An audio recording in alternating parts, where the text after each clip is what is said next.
এই জাতির যে তরুণ সম্প্রদায়, তার যে সৃজনশীলতা, তার যে উদ্যম অন্য জাতির তুলনায় অনেক অনেক বেশি।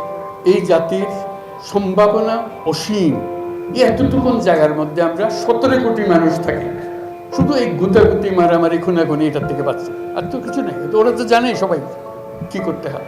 বড় কথা হলো যে আমরা নিজেদেরকে কি দেখতে চাই, আমাদের স্বপ্ন বাস্তব, আমাদের যে স্বপ্ন, আমাদের যে ক্ষমতা, এটা যদি আমরা করি, পৃথিবীর মানুষ এমনি ভাবা দেবে।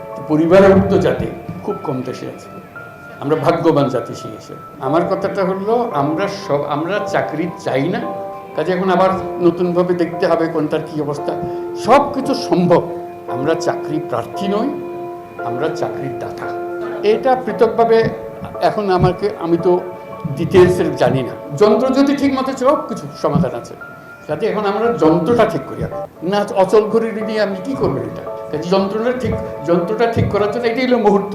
সেখানে আপনাদের ভূমিকা খুব গুরুত্বপূর্ণ হবে। শুধু আমাদের সবাই একত্র হতে পারে, এটা করতে হবে, কঠিন হাত করতে হবে, একসঙ্গে বসতে হবে, করতে হবে। সব লটর পটর অবস্থার মধ্যে আছে, কোনোটাই শিক্ষতে চলে না। একতা, নিজেদের মধ্যে একতা, এটি বড় চ্যালেঞ্জ। একতা হলে সব কিছু সম্ভব।